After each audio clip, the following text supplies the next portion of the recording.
어버이 주일 매년 반복되죠. 부모님을 공경하는 것이 일륜지도라. 그래, 일륜지도, 일륜의 도다라고 하는 것이죠. 실제로 이것은 하나님이 하나님의 백성들에게 원하시는 가장 가치 있는 인생을 사는 방법입니다. 하나님을 섬기는 사람은 진정한 효자가 되어야 합니다. 왜냐하면 하나님의 말씀에 순종하기 때문에 그래요. 하나님께서는 부모에게 효도하는 것을 하나님을 섬기는 것처럼 하라고 계속해서 말씀을 하십니다. 매년 반복되기 때문에 감흥이 없고 그래서 그냥 지나갈 수도 있지만 다르게 생각해 보면 왜 하나님은 계속해서 해마다 반복적으로 우리에게 이걸 행하도록 하셨을까라고 하는 거예요. 이것은 아마 하나님께서는 우리로 하여금 잊어버리지 말고 더 신경 쓰고 더 깊이 생각하고 더 말씀대로 순종해야 될 문제라 하는 것을 알게 하시면서 우리로 하여금 반복적으로 이 어버이 주일을 지키기를 원하는 줄 믿습니다. 예수님 믿는 사람들이 부모에게 효도하는 것, 이 놀라운 운동, 이 일들, 이것이 세상 가운데 많은 사람들에게 하나님 나라를 보여줄 수 있는 길이 된다 하는 거예요. 그래서 우리가 부모님을 어떻게 섬기냐. 이웃을 사랑하고 부모님을 잘 섬기는 이 아름다운 삶, 이게 세상 가운데 하나님 나라는 이런 겁니다 라고 보여주는 거죠.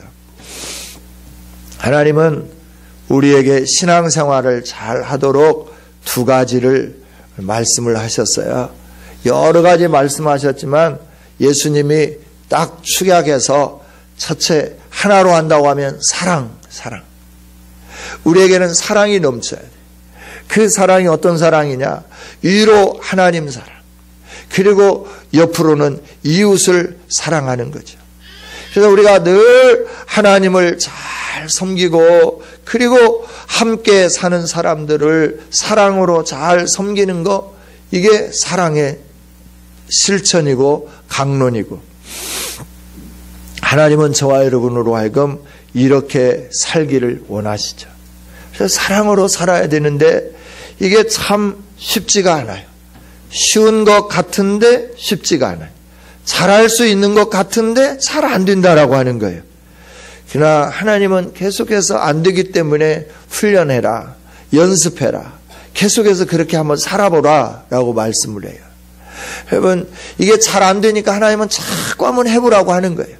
미운 사람에게 사랑하고 미운 사람에게 선물 줘보고 그리고 부모님에게 사랑하고 하나님에게 계속 힘들지만 예배해보고 부부싸움 해가지고 마음이 막 심란해가지고 아유, 이게 어떻게 이런 마음으로 내가 하나님 앞에 예배할 수 있어. 그래도 그 마음을 가지고 내가 다 안다. 그러나 그 마음이지만 와서 네가 나를 공경하고 예배할 수 있는 그 위치에 한번 서봐라. 그래서 하나님은 계속 우리로 하여금 훈련하기를 원하고 있는 거죠. 하나님도 우리가 이렇게 연약한 존재인지를 알아요. 그래서 계속해서 훈련하고 계속해서 한번 이렇게 살아보라라고 말씀을 하는 거죠. 하나님을 사랑해라. 그리고 내 부모를 잘 사랑해라. 섬겨라. 이게 너 인생을 살아가는 열쇠다. 네가 이 세상에서 찰되는 열쇠다라고 하나님 말씀해 주시죠. 하나님은 저와 여러분에게 10가지 계명을 주셨습니다. 하나님의 백성들에게 주셨습니다.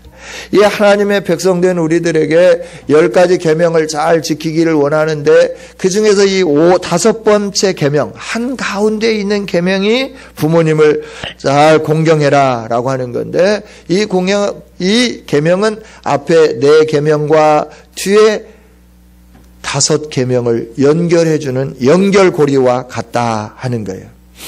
부모님을 잘 섬기면 하나님을 잘 섬기게끔 되어 있어요. 부모님을 잘 섬기면 이웃을 잘 섬기게 되어 있어요. 그래서 부모님을 사랑하면 이웃을 사랑하고, 부모님을 사랑하면 하나님을 사랑하고, 부모님을 잘 섬기면 하나님을 잘 섬기고, 부모님을 잘 섬기면 이웃을 잘 섬기는, 이게 연결고리인 거예요. 하나님이 주신 이 계명을 잘 지킬 수 있는 연결고리, 한 중앙, 핵심과 같다 하는 거죠. 나를 낳아주신 부모님, 이 부모님은 하나님의 창조의 동역자예요. 누가 여러분을 만드셨죠? 누가 만드셨나요? 정말 하나님이 만드신 거 확실하십니까? 하나님이 직접 손으로 지으셨나요? 아니면 부모님을 통해서 이 세상에 태어났나요? 그렇죠. 부모님을 통해서 저와 여러분이 이 세상에 태어났습니다. 하나님이 우리를 지으셨지만, 우리를 지으신, 우리가 이 세상에 태어날 수 있도록 부모님을 통해서 아버지의 유전자, 어머니의 유전자가 만나서 23개의 염색체가 만나서 46개의 염색체로서 우리의 이 아름다운 사람, 우리의 인간이 되게 만들어주셨다 하는 거예요. 그래서 하나님이 창조해 주셨지만 부모님을 통하여 만들어진 거예요. 그래서 부모님은 우리를 창조하는데 하나님의 그 사역에 동참하셨다라고 하는 거죠. 함께 하셨다고 하는 것이죠. 그래서 저와 여러분은 하나님의 계획하심과 부모님의 그 일하심으로 말미암아 태어난 하나님과 부모님의 합작품인 줄 믿습니다. 예, 저와 여러분은 합작품이에요. 그런데 하나님은 눈에 보이지 않고 부모님은 눈에 보입니다. 그래서 하나님은 늘 말씀해요. 눈에 보이는 사람에게 잘해라. 눈에 보이는 부모님에게 잘해라. 눈에 보이는 권위자에게 잘해라. 왜냐하면 그것들을 통하여 하나님에게 잘하고 하나님을 사랑하고 하나님을 섬길 수 있는 훈련이 되어지기 때문에 그렇다라고 하는 거예요. 성경에서 말씀하는 인간의 근본적인 진리, 그건 딱 두 가지인데, 하나는 하나님 섬기는 것, 하나는 이웃 섬기는 것. 이건 동전 양면과 같은 거예요. 어느 한쪽이 없으면 동전으로서의 역할을 감당하지 못하는 거예요. 그만큼의 가치를 감당할 수 없는 거예요. 그래서 하나님은 저와 여러분을 하나님의 존귀한 자녀로 만들어주시면서 하나님을 잘 섬겨라, 이웃을 잘 섬겨라, 이 섬김, 이웃을 잘 섬기고 하나님을 잘 섬기는 이것으로 인하여 하나님의 자녀된 가치, 하나님의 자녀된 존재의 소중함, 이걸 이 땅 가운데 나타내 보이기를 원하는 거죠. 부모님을 공경하지 않는 사람은 하나님을 공경하는 것이 불가능해요. 눈에 보이는 지도자에게 순종하지 않는 사람은 하나님에게 순종하기가 불가능하다라고 하는 거예요. 그래서 하나님은 늘 눈에 보이는 부모님을 주시고 이웃을 주시고 지도자를 주시고 형제를 주시는 거예요. 그래서 서로 거기서 알콩달콩 싸우기도 하고 감정도 상하지만 그럼에도 불구하고 하나님이 말씀하셨기에 내가 순종하고 내가 섬기고 내가 사랑하고 이 일들을 통하여 하나님의 은혜를 깨닫고 하나님을 섬기고 하나님을 사랑하고 하나님을 공경하게끔 되어 있다 하는 거죠. 그래서 눈에 보이는 부모님을 공경하지 않는 사람은 하나님을 공경할 수 없는 거예요. 그래서 하나님은 이걸 강조해 주시는 거예요. 사랑하는 아들아, 사랑하는 딸아, 너의 눈에 보이는 부모님에게 공경해라. 그 부모님에게 순종해라. 말씀하는 거예요. 성도 여러분, 저와 여러분이 하나님을 섬기는 그 신앙이 위선이 되지 않도록 눈에 보이는 부모님에게 효도하고 공경하고 실천하는 아름다운 신앙인들이 되어지기를 원합니다. 십계명은 두 돌판으로 되어 있죠. 내용도 크게 두 가지예요. 지금까지 말씀한 거 또 반복하는, 너무나 중요하기 때문에 1계명부터 4계명까지는 하나님과 관계. 어떻게 하면 하나님을 잘 섬길 수 있을까? 나 외에 다른 신을 섬기지 말라. 너를 위하여 우상을 만들지 말라. 하늘에 있는 거나 땅에 있는 거나 땅 아래 물속에 있는 거나 어떤 형상으로도 우상을 만들지 말고 그것에게 절하지 말고 그것을 섬기지 말라. 이게 둘째 계명이에요. 셋째 계명은 하나님 여호와의 이름을 망령되이 일컫지 마라. 너로 인하여 하나님의 이름이 욕먹는 이 일들이 있으면 안 된다는 거예요. 그리고 네 번째 계명이 안식일을 거룩하게 지키라 라고 말씀을 해요. 그러면서 단서를 붙여서 거기다가 3계명까지 하고 단서를 붙이면서 내 계명을 잘 듣고 순종하는 자에게는 자손 천대에 이르기까지 내가 복을 주겠다라고 약속을 하셨어요. 그래서 이 안식일을 거룩히 지켜서 잘 하나님의 마음을 알고 하나님께 예배하는 사람들에게는 복되게 하겠다. 또 이렇게 내 계명을 끝내고 또 거기에 단서를 붙여 주셨죠. 여러분, 이 말은 하나님에 대한 1계명부터 4계명은 하나님에 대한 계명이에요. 내가 하나님을 향하여 어떤 태도를 취해야 할 건가? 내가 하나님을 향하여 어떻게 공경해야 될까? 하나님을 사랑한다고 하면 하나님의 이름이 욕먹지 않도록 내가 하나님보다 다른 걸 사랑하지 않고 오직 하나님만 사랑하면서 하나님을 만나고 하나님께 예배하고 하나님의 복 주시기를 원하는 이 날을 거룩하게 지키면서 이렇게 사는 거예요. 하나님과 관계되는 신학적인 관계의 문제. 5계명부터 10계명까지는 사람과의 관계, 인간학적인 관계라고 하는 거예요. 윤리적인 계명이기도 해요. 이 윤리적인 계명 가운데 첫 계명이 내 부모를 공경하라라고 하는 거예요. 부모님 공경하는 것이 첫 번째. 그래서 저와 여러분이 인간관계에서 가장 중요한 윤리, 부모님을 공경하는 것, 이 일들을 저와 여러분이 게을리하지 않았으면 좋겠다 하는 거예요. 어떤 개그맨이 유행어를 하나 이렇게 했는데 막 요상스럽게 분장을 해가지고 나와서 말도 안 되는 이상한 말을 하다가 이렇게 말을 하죠. 그런 사람이 어디 있느냐라고 옆에서 얘기하면 사람이 아니문이다.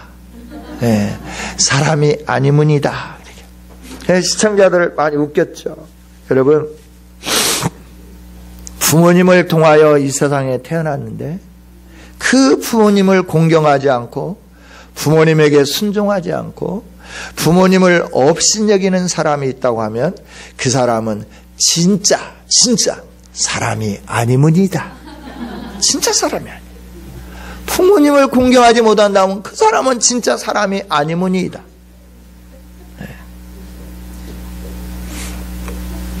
그러면 사람답게 살아야 되잖아요. 저와 여러분이 진짜 사람이잖아요. 여러분 사람 맞습니까? 진짜 사람은이니까? 사람이 아니문이니까 사람이니까? 우리 모두는 다 사람의 진짜 사람이 돼야 돼요. 사람이면 다 사람이냐? 사람다워야 사람이지. 인간이면 다 인간이냐? 인간다워야 인간이지. 인간다움의 첫 번째가 뭐냐 그러면 부모님에게 공경하는 거예요. 부모님을 높여드리는 거예요. 부모님을 존경히 여기는 거예요. 부모님에게 공경하고 그러려고 하면 첫째 부모님 어떻게 해야 되냐면 중요하게 부모님을 소중하게 여겨야 되는 거예요. 공경하다 이 말은 성경에 기록된 언어로 말하면 카베드예요. 카페트가 아니고 카베드. 예. 이건 무게를 둔다라고 하는 뜻이에요. 무게를 둔다. 부모님에게 무게를 둔다라고 하는 거예요. 내가 부모님을 가볍게 여기지 않고 업신여기지 않고 부모님을 중요한 분으로 대한다 하는 거죠. 여러분, 여러분에게 세상에서 누가 가장 중요합니까? 무엇이 여러분에게 중요합니까? 하나님은 5번째 계명에서 우리를 이 세상에 태어나게 만든 부모님을 중요하게 여기라고 말씀을 하십니다. 그 부모님을 무시할 만큼 중요한 것이 과연 우리에게 또 있겠는가 하는 겁니다. 부모님을 하나님 다음으로 중요하게 섬기며 여기는 우리 모두가 다 되기를 원합니다. 부모님을 중요하게 여긴다는 것은 단순히 마음의 문제만은 아닙니다. 마음만 중요한 분으로 여기는 게 아니에요.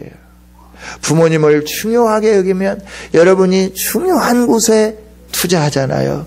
중요한 곳에 시간 들이잖아요. 중요한 곳에 여러분 마음을 쓰고 중요한 곳에 여러분이 거기에 머물러 있잖아요. 그렇죠? 여러분이 이 세상에 살면서 중요하다고 여기는 거 거기에 투자하는 거예요. 거기에 시간도 물질도 거기에 여러분의 몸도 같이 있어지게 되는 거예요. 사랑이 중요하다 여기면 어떻게 했나요? 그 사랑을 위하여 그 자리에 가 있는 거예요. 대가를 지불하면서도 가 있는 거예요. 중요하게 여기니까 그러는 거예요. 부모님이 중요하다고 하면 마음으로만 my mother, my father, 나에게 정말 소중한 분입니다. 이렇게 고백하는 것으로 그치는 것으로 끝나면 안 된다고 하는 거예요. 하나님은 늘 말씀해요. 너 물질이 있는 곳에 뭐가 있다고요? 마음이 있다고요. 예. 내 마음이 어디 있느냐? 내 마음이 어디 있느냐? 물질이 어떻게 흘러가는가 보면 거기에 네 마음이 있다라고 하는 거예요. 하나님이 소중하고 하나님께 마음이 있으면 물질이 하나님께로 흘러가는 거예요. 부모님이 소중하고 부모님이 우리 마음 중심에 있고 부모님이 그렇게 중요한 분이라고 하면 우리의 물질이 흘러가게끔 되어 있다 하는 거예요. 할렐루야. 할렐루야. 예, 그래요. 여러분, 부모님을 공경할 때 물질적으로도 공경을 해야 돼요. 이게 참 저도 잘 안 돼서 회개하면서 고백하는 거예요. 그래서 좀 통장에서 CMS 매월 그냥 일정한 시간이 되면 쫙 빠져가도록 저도 그걸 한번 실천해 보려고 하는 거예요. 부모님 통장으로 그냥 시간 되면 그냥 그 은행에서 그냥 이렇게 가져가도록 제가 가져다가 시간 되면 가서 찾아뵙고 뭐 이렇게 같이 식사하고 뭐 이런 것도 중요하지만 물질도 때가 되면 그냥 부모님에게 샥샥 흘러가도록 여러분 자녀들 부모님들이 그렇게 물질을 좀 공경했으면 좋겠어요. 할렐루야. 왜 동의가 안 되세요? 왜 저를 바라보시면서 눈을 깜빡거리세요? 목사님 왜 괜히 그런 말씀을 하십니까? 이거 굉장히 마음에 부담스럽습니다. 그러시는 것 같아요. 부담을 가지세요. 그리고 부모님의 통장을 개설하시고 여러분 통장을 가지고 가서 매월 15일이면 15일, 10일이면 10일, 20일이면 20일 다 부모님의 통장으로 10,000원도 괜찮아요. 10,000원도 괜찮아요. 매월 부모님에게 정확하게 들어갈 수 있다. 정확하게 들어갈 수 있고 10만 원씩 흘려보내도 되고 50만 원씩 흘려보내도 되고 여러분 적어도 부모님에게 매월 한 100만 원씩은 흘려보내야지. 할렐루야. 네, 할렐루야. 하나님이 여러분에게 이렇게 복을 주실 거란 말이에요. 부모님을 공경하면 그 다음에 나오겠지만 부모님을 공경하면 하나님이 복을 주시는 거예요. 여러분 어릴 때는 우리가 물질을 이렇게 벌지 못하니까 우리가 해야 할 일은 뭐냐면 오로지 순종이에요. 오로지 순종. 그러나 물질을 벌기 시작하면서부터는 순종함과 동시에 부모님에게 물질도 함께 흘려보내는 거예요. 그냥 우리 상령이 같은 경우에는 순종만 하면 되는 거예요. 완성이도 순종만 하면 되는 거예요. 지금은 돈을 못 버니까. 그러나 여러분들이 장성하고 부모님에 의하여서 여러분들이 성장하고 직장을 잡고 그러고 난 다음에 부모님에게 순종하면서 해야 할 일은 뭐냐 그러면 물질도 흘려보내는 일이다라고 하는 거예요. 할렐루야. 할렐루야. 이게 정말 중요한 거예요. 부모님에게 물질을 흘려보내는 이 일들을 해야 되는 거죠. 부모님은 우리를 위해서 모든 걸 다 쏟아 부으셨잖아요. 네? 부모님이 쏟아붓지 않은 거 있어요? 부모님은 우리를 위해서 다 쏟아 부었어요. 다 주셨어요. 마음도 주시고 물질도 주시고 그 주시면서 방법이 좀 이렇게 부드럽게 안 주시고 힘들면서 주시기 때문에 너는 돈 잡아먹는 구덩이냐 뭐 이러면서 주시기는 하셨지만 다 주셨다라고 하는 거예요. 정말 그랬잖아요. 그죠? 힘드니까 본인도 힘든데 이렇게 뭐 빚이라도 어디서 막 이렇게 잘 낼 수 있는 그런 상황이면 빚도 막 팍팍 내가지고 팍팍 주는데 그런 상황이 아닐 때는 정말 힘든데 돈 잡아먹는 기계냐 뭐 이렇게 미운 소리는 하지만 그러나 없어서 못 주는 그 마음 그걸 애야 미안하다. 내가 없어서 제대로 못 주겠구나. 이렇게 표현하면서 하면 좋은데 그 부모 자존심이 있잖아 또 이거. 그러니까 그냥 자녀들에게 그 자존심 좀 세우려고 너는 돈 잡아먹는 기계냐. 엊그제 돈 가져가고 또 가져가냐. 이러면서 막 그러지만 우리들이 커온 이 상황을 보면 참 힘들고 막 끝급수 당했다고 그러지. 부모님에게 막 끝급수 당한 것처럼 여겨지면서도 부모님은 다 이렇게 어떻게든지 간에 또 만들고 오늘 못 주면 또 오늘 가서 막 어떻게 이리 굴리고 저리 굴리고 해서라도 만들어서 이렇게 다 주셨잖아요. 부모님은 정말 다 주신 거예요. 우리에게 모든 걸 다 주셨어요. 인터넷에 이런 글이 있더라고요. 여러분들도 보셨을 것 같아요. 안 보신 분들은 제가 읽을 테니까 한번 들어보세요. 애완동물 병이 나면 가축병원 달려가도 늙은 부모 병이 나면 그러려니 태어나고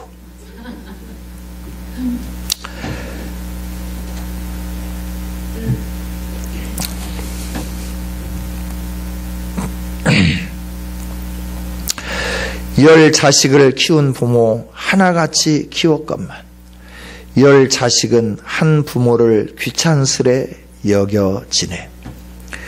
자식 위에 쓰는 돈 아낌없이 쓰건만은 부모 위에 쓰는 돈은 하나 둘씩 따져 보내.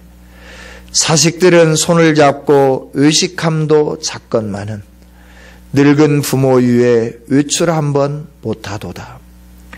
제 자식이 장난치면 싱글벙글 웃으면서 부모님이 훈계하면 듣기 싫은 표정이네. 시끄러운 아이 소리 잘한다고 손뼉치며 부모님의 회심 소리 듣기 싫어 빈정대네. 제 자식의 오줌똥은 맨손으로 주무르나 부모님의 기침갈에 불결하여 밥 못 먹네. 과자 봉지 들고 와서 아이 손에 쥐어드나 부모 위에 고기 한 건 사올 줄을 모른다네.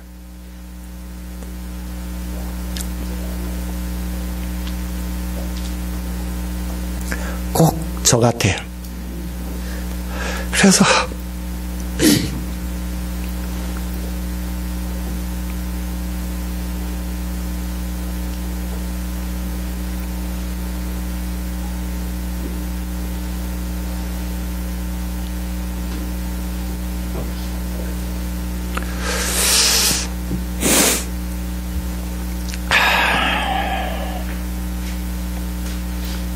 정말 살아계실 때 잘해드렸으면 좋겠어요.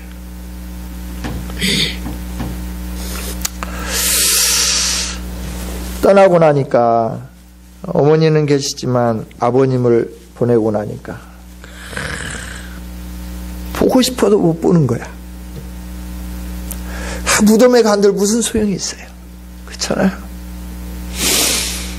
장모님이 보고 싶어서 가분들 무슨 소용이 있냐고요. 흙밖에 없잖아요. 그 비석밖에 없잖아요. 언제 태어나서 언제 돌아가셨다.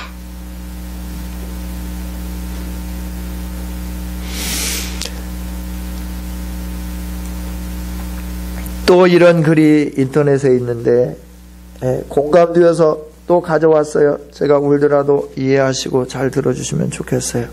사랑하는 아들아, 올해로 10살이구나. 아빠가 많이 벌어서 뭘 해줄까? 아빠, 좋은 학원 다니고 싶어요. 사랑하는 아들아, 올해로 20살이구나. 아빠가 많이 벌어서 뭘 해줄까? 아빠, 친구들이랑 여행 가고 싶고 제 차도 있었으면 좋겠어요. 사랑하는 아들아, 올해로 30살이구나. 결혼 자금이 필요하다고 했지? 네, 이왕이면 남들 보기에 빠지지 않았으면 좋겠어요. 사랑하는 아들아, 아빠가 좀 힘들지만 뭘 좀 보태줄 게 있겠니? 마침 큰 집으로 이사했는데 소파 좀 사주세요. 사랑하는 아들아, 아빠가 정년퇴직을 해서 더 이상 벌이가 없구나. 내 이름으로만 된 연금이 있어서 70만 원 정도는 나오니 밥은 먹고 살겠다. 네, 그러면 됐죠. 사랑하는 아들아, 혹시 여윳돈 있겠니? 나이가 드니 여기저기 아프구나. 병원비랑 약값이 좀 부담이구나. 아빠는 왜 흔한 보험 하나 안 들어서 고생이세요? 저도 애들 학원 보내느라 힘들어 죽겠는데 젊으실 때 좀 모아두시지 그러셨어요? 여러분, 자녀들은 잘 몰라요.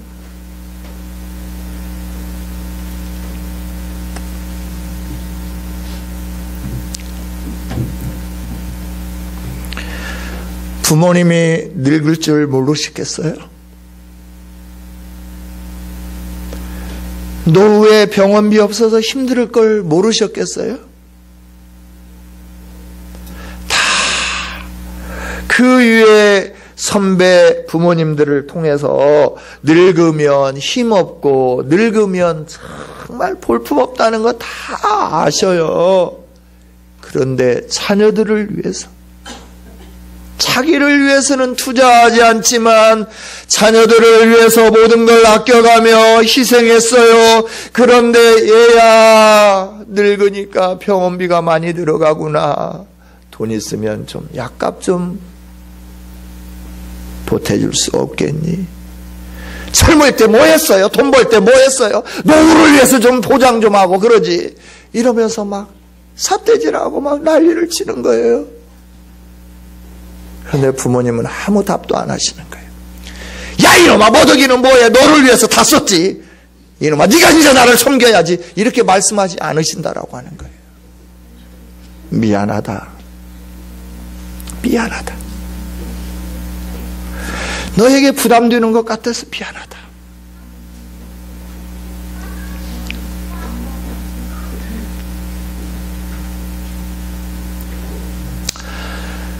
부모님은 자녀들의 차가 필요하다고 하면 차도 사줍니다. 노후 걱정하지 않고 자녀들을 위해서 줍니다. 자녀들이 아쉬운 소리 하지 못하도록 자신이 근무하고 퇴직금 받은 모든 거, 아버지 제가 사업하는데 필요해요. 그러면 몽땅 다 털어주는 거예요. 다 털어주는 거예요. 아무것도 없이 다 털어주는 거예요. 그런데 그 부모를 모른다라고 하는 거예요. 그 부모님을 위해서 약값 10만 원 단돈 드리는 것도 아까워가지고 뭐 했냐라고 큰소리 치는 거예요. 이게 오늘 세상이에요. 그런데 우리 그리스도인들도 그렇게 살아가고 있다라고 하는 거예요. 이게 말이 되냐라고 하는 거예요. 하나님이 말씀하시잖아요. 내 부모를 공경하라. 그리하면 네가 잘 되고 땅에서 장수하리라. 하나님은 저와 여러분이 땅에서 잘 되고 장수할 수 있도록 하기 위하여 부모님을 우리에게 주시고 그 부모님을 공경하기를 원하고 계신 줄 믿습니다. 여러분 잘 되기를 원합니까? 여러분의 자녀 손던 대대로 잘 되기를 원하십니까? 하나님의 말씀에 순종하기를 원합니다. 학원도 보내야죠. 열심히 해야죠. 그래야 훌륭한 사람이 되죠. 그러나 그보다도 더 중요한 건 여러분들이 하나님을 섬기면 여러분의 자녀들의 앞길도 하나님이 열어주신다라고 하는 겁니다. 할렐루야. 학원비 열심히 되려고 맞벌이하고 돈 벌어서 자녀들을 위하여서 막 하지만 부모님에게 아무것도 안 하는 사람들 회개하세요. 김 목사 회개해. 잘 회개해. 부모님을 잘 섬겨.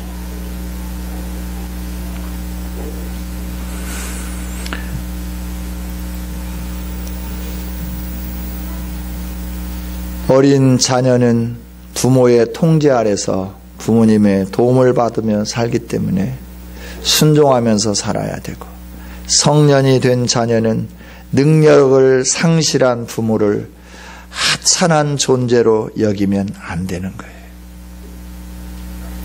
가장 존귀한 분이 허리가 꼬부라졌어도, 걸음을 제대로 못 걸어도, 말이 좀 어눌해도 여러분과 함께 대화를 하는데 대화가 좀 안 돼도 그 부모님이 가장 존귀한 분이라고 하는 거예요. 여러분이 이 세상에 태어날 수 있도록 해주신 분이 그 부모님이에요. 그 부모님이 진자리 마른 자리 갈아 넣으시고 힘들고 어려워서 여러분에게 좀 급급하게 하고 답답하게 하고 여러분들이 필요할 때 제대로 공급해 주시지 못했지만 가진 거 다 투자해서 나이 드셔서 빈 껍질만 남아있는 그런 부모님들 향하여서 여러분들이 무시하면 안 되는 거예요. 여러분 대학을 가르치고 여러분에게 대학원 나오게 하고 여러분 유학 가게 하고 그 일들을 부모님들이 다 신경 써서 해주셨는데 창피하다고 그러면 쓰겠어요.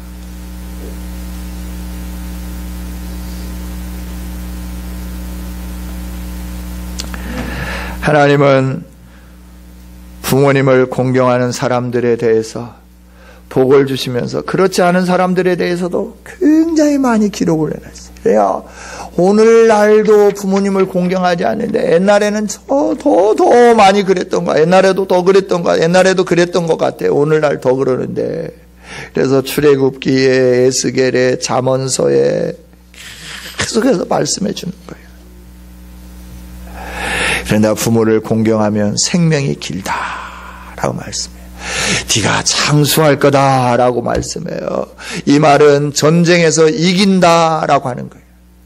이 말은 건강을 보장해 준다라고 하는 거예요. 고대 사회는 전쟁 사회잖아요. 고대는 왜 전쟁을 하나요? 영토를 넓히기 위해서. 어떤 영토를 넓히기 위함인가요? 안전하게 생활할 수 있는 영토를 넓히기 위해서 전쟁을 많이 했다고 하는 거예요. 그래서 성읍 앞에는 항상 전답이 있었어요.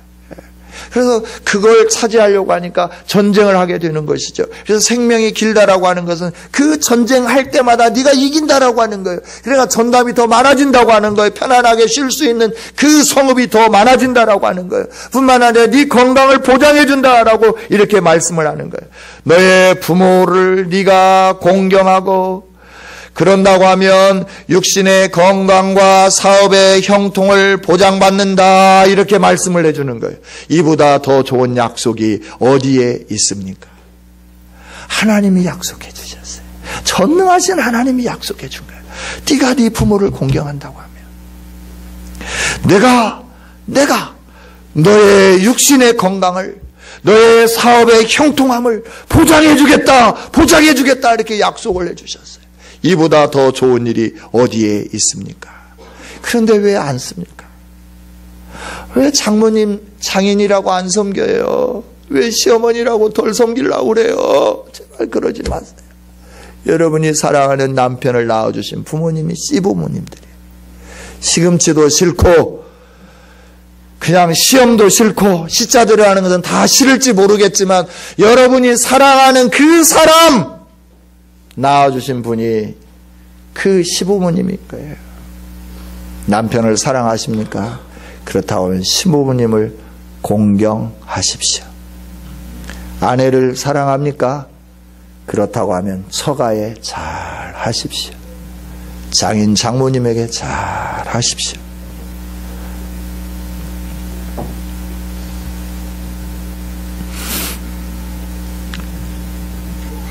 출애굽기 20장 12절에서도 이렇게 말씀하시지만 오늘 본문에서도 분명하게 말씀해 내 아버지와 어머니를 공경하라. 이것은 약속 있는 첫 계명이니 이로써 내가 잘되고 땅에서 장수하리라. 여러분 모두 건강하고 생업이 형통하기를 원하십니까?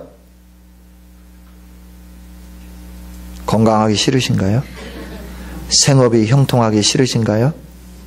왜 분위기를 너무나 무겁게 해놓고 목사님 왜 그래요? 지금 그러실까요? 다시 한번 묻겠습니다. 여러분 모두 건강하시고 생업이 형통하기를 원하십니까? 네. 신방할 때마다 모든 가족에서 거의 가정에서 공통적으로 나오는 건 가족의 건강함과 사업이 잘 되는 거예요. 이게 대부분의 성도들이 계속해서 기도의 제목으로 내놓는 거죠. 가족 건강, 사업 잘 되는 거, 번성하게 되는 거. 이것은 우리가 이 세상을 살아가면서 꼭 필요한 것이죠.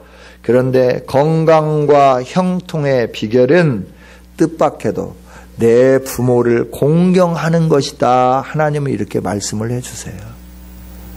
여러분, 병원에 가는 거 고만 가시고 또 사업이 번성하기를 원하신다고 하면 부모님을 잘 공경하기를 원합니다. 이 세상에 사는 동안 건강한 장수 얼마나 복이 있습니까? 형통한 복 얼마나 좋습니까? 그죠? 그냥 아프면서 오래 사는 것, 이것도 별로 좋은 게 아닌 것 같아요. 건강하고 오래 살긴 하는데 돈이 없어가지고 이 행색이 좀 그런 것도 별로 좋지 않은 것 같아요. 그런데 하나님은 돈도 주시고 건강도 주시고 오래도 살게 해주시겠다고 약속했어요. 언제? 부모님을 공경하시면 그렇다라고 하는 거예요. 소가 아프면 수의사를 부르고 개가 아프면 동물병원에 찾아가는데 부모님이 아프면 늙어서 그런 걸 어쩔 수 있어 이러면서 묵살하는 경우가 얼마나 많아요. 이게 오늘의 현실이잖아요. 자식의 학원비는 아끼지 않으면서 부모님의 용돈은 인색한 것, 이게 오늘의 현 주소예요. 그러나 여러분, 내가 잘 뛰고 내 자식이 잘 뛰는 비결은 자녀들에게 더 좋은 학원 보내는 것보다 부모님에게 용돈을 드리는 일입니다. 아이의 학원비를 조금 절약해서라도 부모님에게 용돈을 드릴 때 내가 잘 뛰고 내 자식이 잘 뛰는 길을 열어가는 것입니다.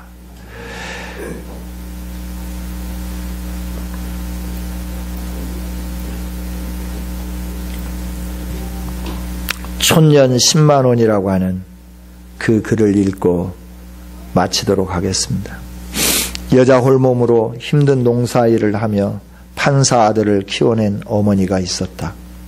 밥을 한 끼 굶어도 배가 부른 것 같고 5, 6월 폭염의 농사일도 흥겨운 콧노래가 났다. 어머니는 한 해 동안 농사 지은 것은 이고지고 세상에서 제일 귀한 아들을 만나러 갔다. 이날따라 아들만큼이나 귀한 며느리가 집을 비우고 눈에 넣어도 아프지 않은 손자만이 집을 지키고 있었다. 부잣집 딸을 며느리로 둔 덕택에 촌노의 눈에 신기하기만 한 살림살이를 이리저리 구경하다가 뜻밖의 물건을 보게 되었다. 바로 가계부란 것이었다. 부잣집 딸이 가계부를 쓴다는 사실에 감격해서 들여다보니 각종 세금이며 부식비며 의료비 등 꼼꼼히 써내려간 며느리의 살림살이에 또 한 번 감격했다.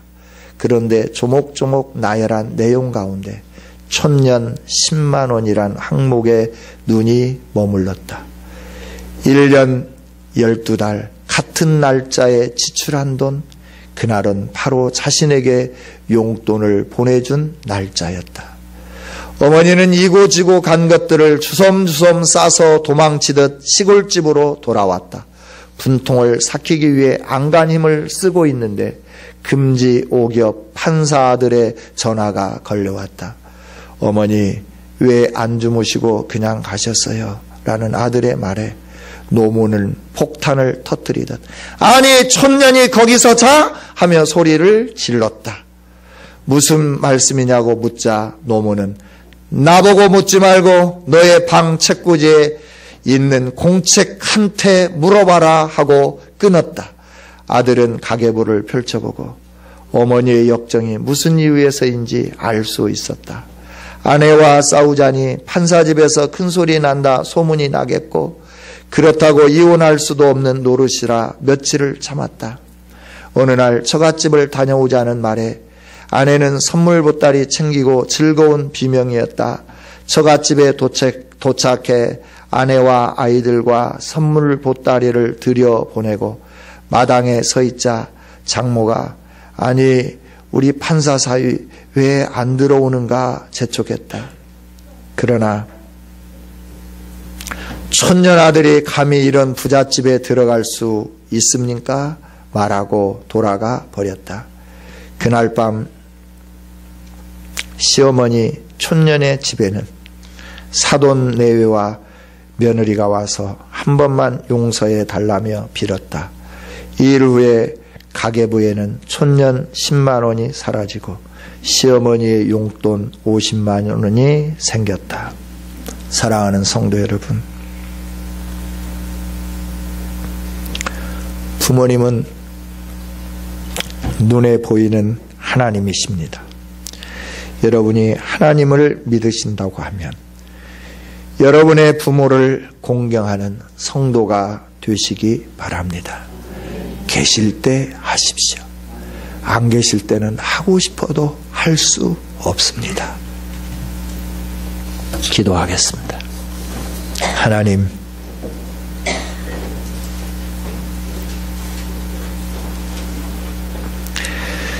내가 이 땅에 태어날 수 있도록 부모님을 보내주셔서 감사합니다.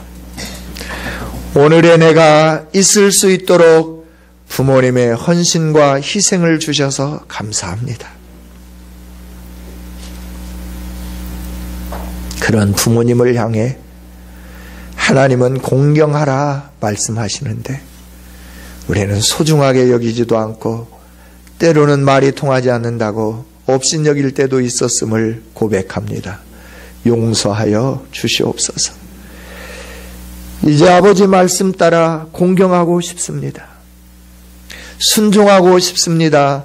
이 일들을 이루어낼 수 있도록 성령 하나님, 우리에게 힘을 주옵소서.